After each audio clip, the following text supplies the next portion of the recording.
Hello বন্ধুরা, কেমন আছো সবাই? আজকে আমি তোমাদের সাথে শেয়ার করব ক্লে দিয়ে বানানো মা দুর্গার একটা নেকপিস, যেটা আমি প্রথমবার বানালাম।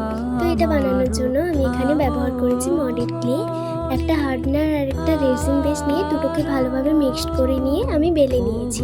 এবার মা দুর্গার একটা মূর্তি তৈরি করে নিয়ে এটাকে গোল ক্লেটার উপর ফেভিকল দিয়ে ভালোভাবে আটকে নিয়েছি। এবার মায়ের মুকুট তৈরি করে নিয়ে মুকুটের চারপাশটা আমি এরকম শেপ দিয়ে দিয়েছি। এবার আমি পদ্ম ফুল, পদ্মপাতা এবং শিউলি ফুল দিয়ে ভালোভাবে মূর্তির চারিপাশটা ডেকোরেট করে নিয়েছি। এগুলো হয়ে গেলে আমি এটাকে শুকনো করার জন্য কয়েক ঘন্টা রেখে দেবো।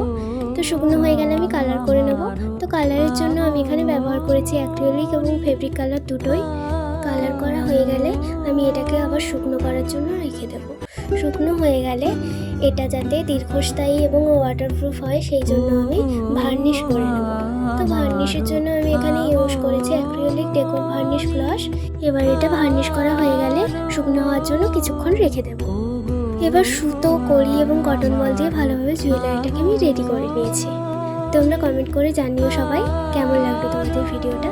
Thank you.